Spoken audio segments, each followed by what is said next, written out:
And now, it's time for another Dice Tower review with Ryan Metzler. Hey everyone, it's Ryan Metzler here again, and today we're going to be taking a look at Reef Encounter, which is a tile-laying and kind of an area control type of game for 2 to 4 players by Richard Breese. And this one is probably one of my favorite games. It plays in about 60 to 90 minutes, maybe 2 hours. Is a whole lot of fun and has some interesting mechanics in it. So why don't we take a look at what comes inside this box, how the game plays, and then I'll give you some final thoughts on why I enjoy the game so much.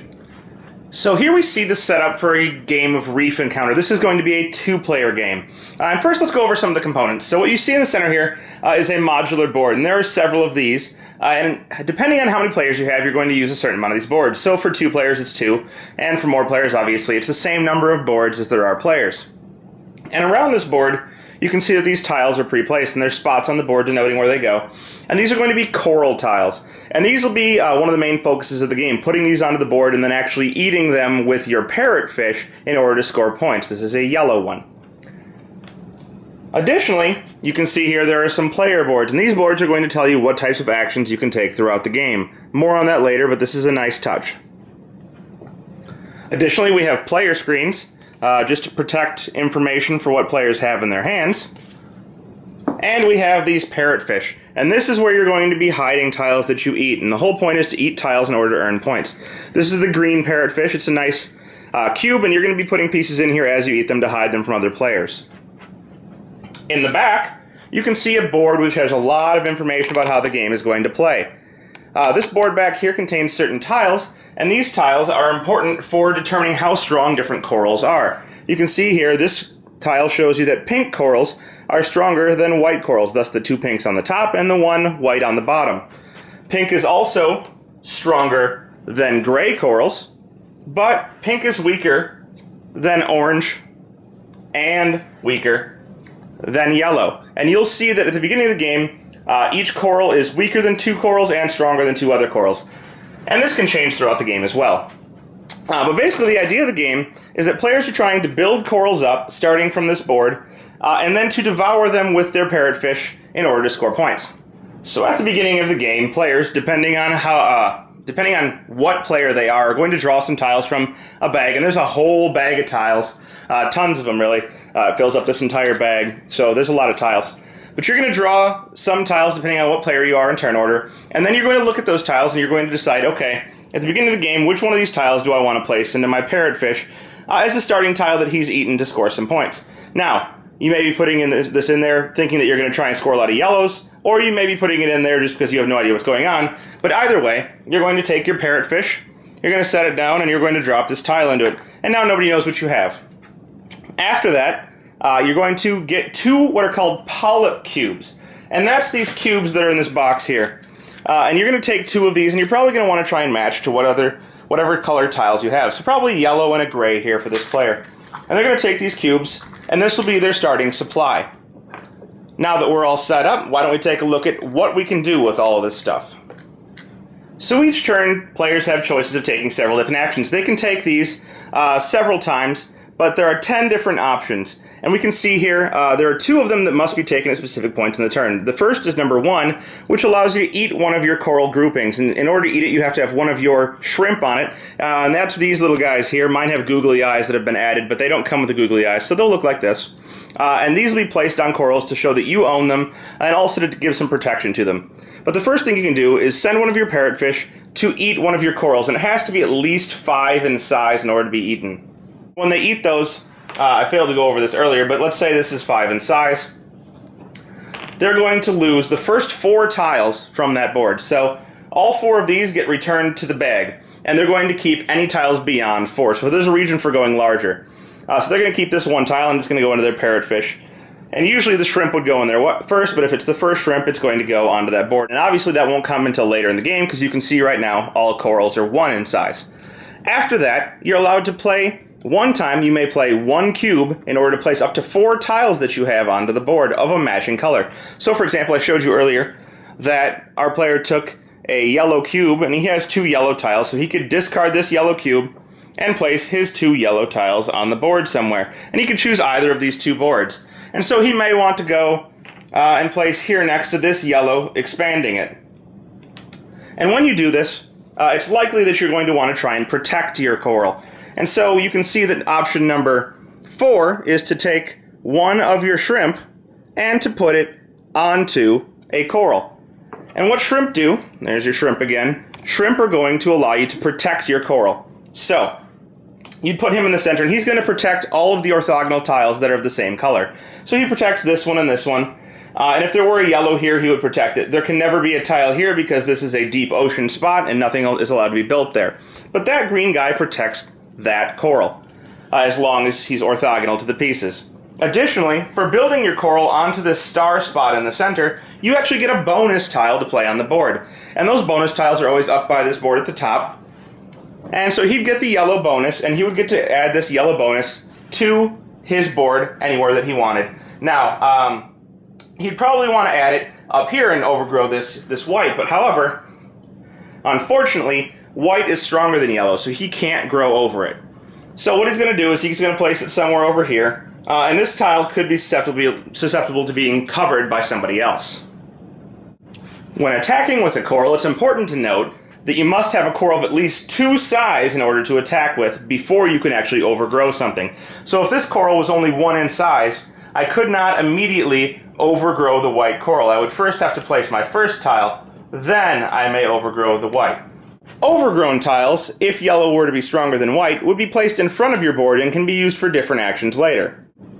Now, you'll see that I mentioned you can only place a cube and place 4 tiles once. Well, that's actually not true. Action 3 is to do it again. And you can do it with the same color cube, you can do it with a different color cube.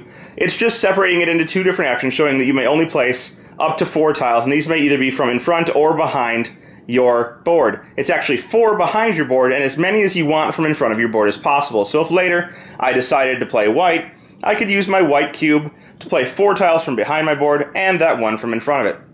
Now, you may also move shrimp off of one coral and onto another coral, as many times as you like per turn. And then, as I said, you can use those tiles that are in front of your board to get several things. So, I devoured that white tile. Now I can use that tile in order to trade it in for a polyp cube of the same type. And those cubes are important because, remember, we have to play them in order to grow our corals. So I may want to trade in excess white tiles that I have from the front of my board in order to get a cube. Or I may want to trade in a tile to get one of these cylinders. And these cylinders are important for several reasons. But the major one is that you can play them onto this board over here that indicates the coral strengths. So we have this blue cube here. And I would place this onto the board. And what it does is that it's going to allow me to flip all of the corals, all of these tiles over, that have a little blue icon in the bottom left. So you can see this one's blue. And so when I flip this one over, because I placed that, now gray is going to be stronger than orange, and gray could overgrow orange at some future point. And this is important. Now, not only does it allow gray to overgrow orange, but it's also going to make gray worth more victory points at the end of the game. So the more of these that you have at the top, the more points you're going to be able to score, and it may make corals that you're particularly interested in stronger. You can actually place these cubes directly onto one of those tiles, and what that's going to do is it's going to flip all of the other tiles of that color, but it's going to lock the one that you place it onto in that spot forever. So for example, if I play this onto this orange tile here, which has a blue icon on it, it's going to flip all of the other blue ones over, so it would flip both this gray one here and this yellow one here, but the one that I played the blue onto would stay that way for the remainder of the game. This may only be done after you've devoured your first coral, and when you do so, you take your shrimp and you're going to put it on this board, and that shows that you are able to lock down tiles during the game. There are 3 more options on your turn, well actually 2 options in a required action, and one of them is that you may trade any of your cubes in order to get 1 tile that matches it. Action 9 is to do nothing. I often take it just because it seems interesting. I don't know why you would do nothing or why you would state that you're doing nothing, but it is a choice.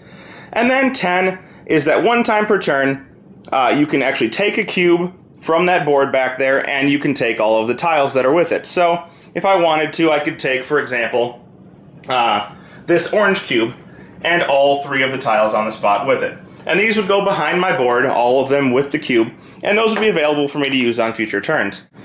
After a player has taken one of those cubes and all of the accompanying tiles, that color cube is going to get replaced by another cube, So we'll put an orange back on here. And then every spot on the board that does not have 3 tiles on it is going to get 1 tile added to it. So I'd add a tile here, I would add a tile here, and then I would add a tile to this one. Now the other 2 have 3 tiles, so they don't get any more. But now we're ready for the next player's turn. So, players are going to keep playing until the game manages to end via one of 4 conditions. And those 4 conditions are as follows. One is that all of these tiles up here on the board have been locked down by these cubes, or by these discs. The other option is that somebody has devoured all 4 of their shrimp, meaning that they've scored 4 corals, and now they are done scoring for the game. And everybody else is going to get another turn in which they can devour a coral, but that coral must be 1 larger, so it has to be at least 6 now, and the first 5 points are going to be lost. A third option is if there's nowhere left to place one of these tiles on the board, the game will end. And the fourth option is if there are no more tiles or cubes remaining to replace anything on the board that needs to be replaced. And so how scoring is going to work is that you're going to look at what was inside of a player's fish. So let's say that this player had eaten 2 yellow and 2 white, and that's all they got throughout the entire game.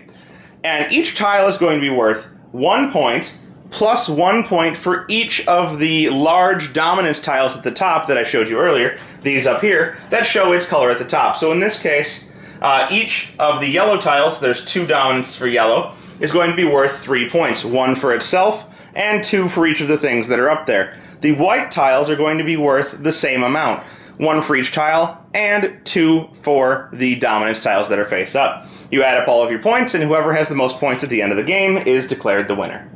So that is Reef Encounter, and as I said at the beginning, I really enjoyed this game. The mechanic of building up your corals using these polyp cubes and different mechanics of flipping tiles with the little cylinders is very interesting. It's kind of unique. It's not done in too many other games, and so it feels nice and fresh to play a game like that. Now, this is an older game, so it's not fresh, but what I'm trying to say is that when you continue playing it, you still don't see too many games of that style, and it keeps it interesting for me. Now, the rules are really confusing to read, and there's some nice player aids online that make that a little bit easier. What with polyp tiles and corals, which are the whole polyp tile combination, and larva cubes, and all these different terms, which really could have been better thought out. It really does help to have a player aid, but don't let the rules distract you or deter you. Try this game out. It's a really, really nice game. It's kind of a gem, and I would suggest that anybody take a look at Reef Encounter. Thanks for joining us today. For more written, audio, and video reviews, as well as the #1 board game podcast, check out the website at www.thedicetower.com. Until then, this is Eric Summerer, and you've been watching The Dice Tower. Yeah?